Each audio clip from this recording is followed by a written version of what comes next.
વિદ્યાર્થી મિત્રો, આજના વિડીયોની અંદર આપણે ધોરણ 9નું બનાસકાંઠા શાળા વિકાસ સંકુલનું પેપર સોલ્યુશન આપીશું. તમે જુઓ એમાં સેક્શન એમાં તમારે read the extract, stanza and answer the question, તમારે ફકરો વાંચીને એની અંદરથી જવાબ આપવાના હતા. તો એની અંદર પહેલો જ પ્રશ્ન આપેલ છે, વોટ ઇઝ હરીશ પ્રોબ્લેમ્સ. તો હરીશની પ્રોબ્લેમ શું હતી? તો હરીશની પ્રોબ્લેમ જુઓ, પહેલો જ લાઇનમાં આપેલ છે, I have a habit of chewing ગુટકા.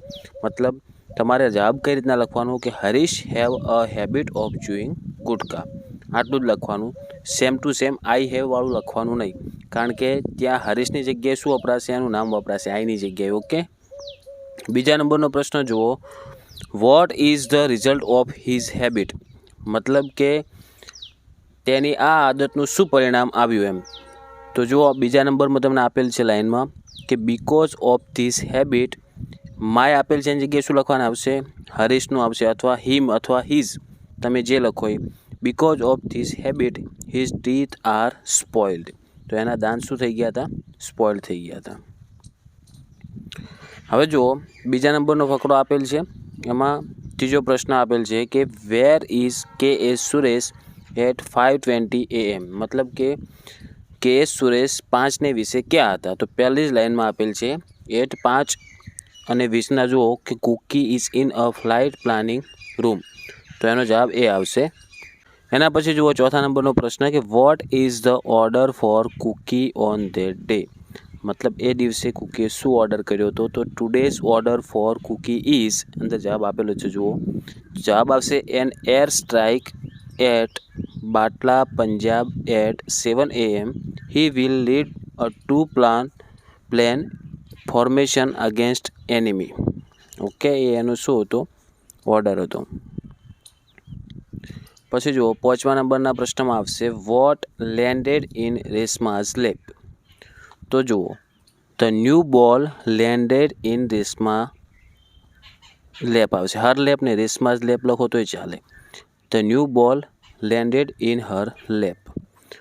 પછી છઠ્ઠા નંબરનો પ્રશ્ન જુઓ કે vote happened van a boy ટચડ the ball. તો પહેલી લાઇનમાં તમને જો આપેલ છે આખી લાઇન કે a brave boy band down and ટચડ the new બોલ. એના પછી જે પૂર્ણ વિરામ આવે એના પછી લખેલ છે કે it suddenly flapped its wings and flew up. પછી સાતમો પ્રશ્ન આપેલ છે what did the children do. ચિલ્ડ્રને શું કર્યું? તો છેલ્લી લાઇન જુઓ, જે લાઇન કરેલ છે એમાં કે children waved at Reshma and continued with the game.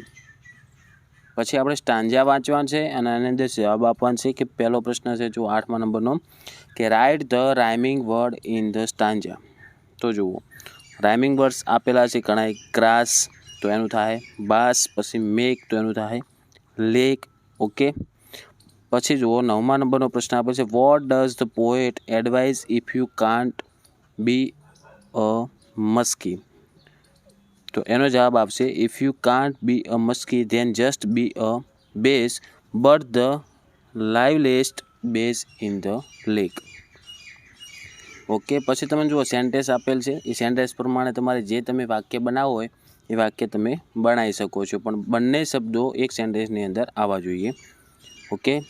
પછી જુઓ સેક્શન બીની અંદર આપણે જોઈશું કે write who said to whom the following sentence. મતલબ કોણ બોલે છે અને કોને કહે છે. તો 12મા નંબરના પ્રશ્નમાં આપેલ છે Reshma it's too much now come inside. તો આ વાક્ય કોણ બોલે છે? તો રેશમાની માં બોલે છે. મતલબ Reshma's mother said to Reshma, આ જવાબ આવશે. ઓકે. 13મા નંબરનો પ્રશ્ન જુઓ we must visit a dentist. તો આ sentence Ashokbhai said to Sonia. Ashokbhai કહે છે સોનિયાને કહે છે. પછી જુઓ 14મો પ્રશ્ન lack of self confidence is my problem. તો આ sentence Mahesh said to mister Bakshi. Mahesh કહે છે મિસ્ટર બક્ષીને. રેડી. પછી જુઓ fill in the blanks choosing the correct words from the brackets. કાઉન્સમાં આપેલા શબ્દો આપણે ખાલી જગ્યામાં મૂકવાના છે. તો આ સેમ ટુ સેમ જે આગળ આપણે પેરેગ્રાફ આવ્યો ને એનો જવાબ છે જુઓ આઈ હેવ અ હેબિટ ઓફ. તો એમાં શું આવશે? ચ્યુઇંગ ગુટકા. જે આગળ આપણે પહેલો જ પ્રશ્ન હતો ને, પહેલો જ જે પેરેગ્રાફ આપેલો હતો એની અંદર જ આપેલ છે આખું સેન્ટેન્સ આવ્યું.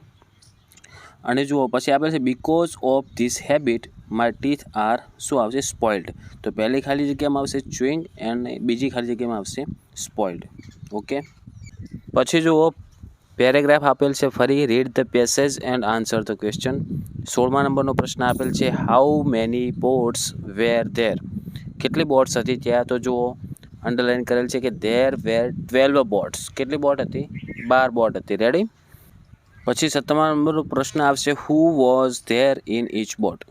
કે તે બોટની અંદર શું? તો જુઓ તો અંદર જે આપણે પહેલો આન્સર જોયો એની અંદર જ આપેલ છે and in each boat there was a handsome young prince. તેનો જવાબ એ આવશે. પછી 18મો પ્રશ્ન છે where did the prince go. Prince ક્યાં જાય છે? તો જુઓ નો બડી ન્યૂ ઇટ કે ધે વેન્ટ આટલાથી શરૂ થશે કે they went across the river on the other bank there was a silver forest. પછી જુઓ 19મો પ્રશ્ન આપેલ છે વોટ ડીડ મિહિર પિકઅપ. મિહિરે શું લીધું? તો છેલ્લી લાઈન જુઓ પેરેગ્રાફની કે Mihir પિકડ up a few silver leaves.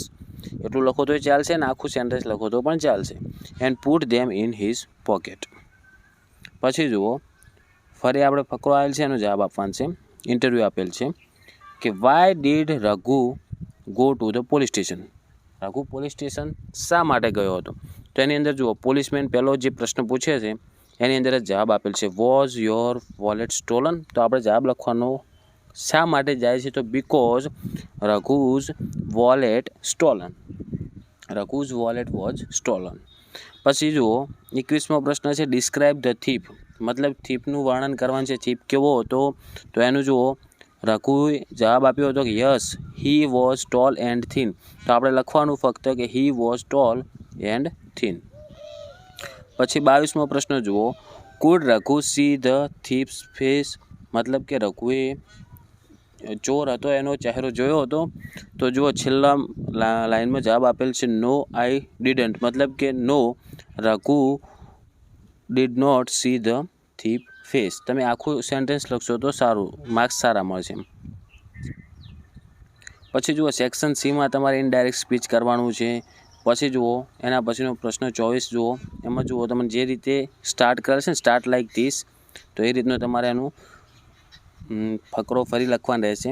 તો જુઓ એમાં શું આપેલું હતું વી સેલિબ્રેટ. તો તમને જુઓ શું કીધું છે સ્ટાર્ટ લાઇક ધીસ મતલબ વી સેલિબ્રેટેડ. ભૂતકાળમાં કરે છે. રેડી. ભૂતકાળનું રૂપ છે એ સેલિબ્રેટેડ. તો વી સેલિબ્રેટેડ રિપબ્લિક ડે આવશે. તો ચિલ્ડ્રન ડેકોરેટ નહીં આવે. પછી શું આવશે? ડેકોરેટની જગ્યાએ ડેકોરેટેડ. ઈ પ્રત્યય લાગશે. ઓકે. પછી જુઓ ધ ક્લાસરૂમ. ધે પ્રિપેર નહીં આવે પ્રિપેર્ડ. મતલબ પ્રિપેરની પાછળ ઈડી પ્રત્યય લાગશે. સમ સ્પીચીસ. ધ ટીચર હેલ્પ્સ નહીં આવે હેલ્પડ આવશે. ઓકે. હેલ્પ્સ નહીં આવે હેલ્પડ. મતલબ જેટલા પણ ક્રિયાપદ છે ત્યાં ઈડી પ્રત્યય લાગશે. તો ઇઝી ફકરો હતો. 3 ગુણ તમારે રોકડા મળી જશે એમાંથી.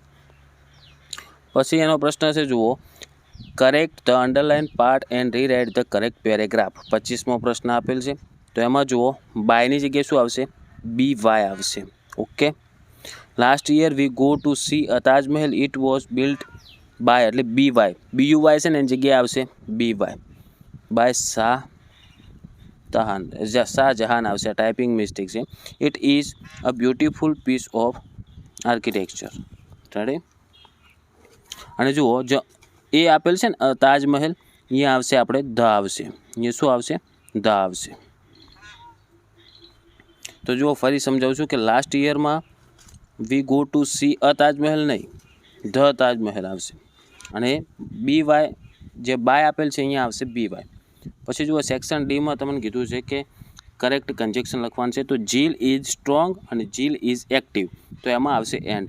27માં જુઓ Aman will drink tea Aman will drink coffee. તો અમન એમાં શું આવશે? આઈધર ઓર આવશે. Amal will either drink tea or drink coffee જવાબ આવે એનો. Ready.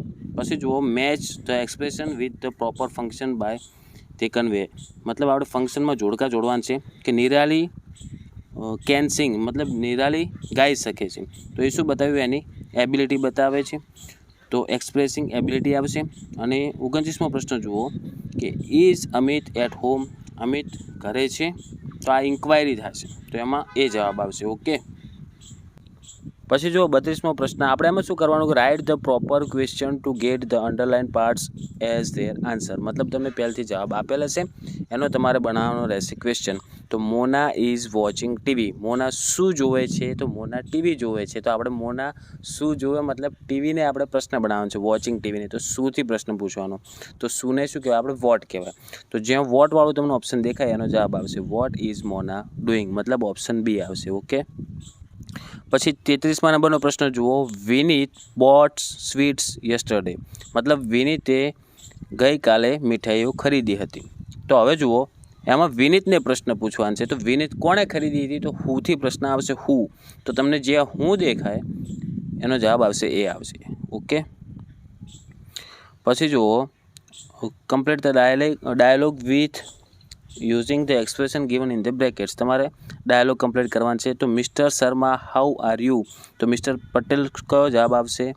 I am fine thank you. પછી અમન પ્રશ્ન પૂછશે, પણ તમે જુઓ પહેલાંથી વિકીનો શું જવાબ છે? To the market. તો જો વેર આર યુ ગોઈંગ આવશે કે નો આઈ ડીડ નોટ? તો વેર આર યુ ગોઈંગ, તમે ક્યાં જાઓ છો? તો એમાં જવાબ આવશે where are you going. Okay.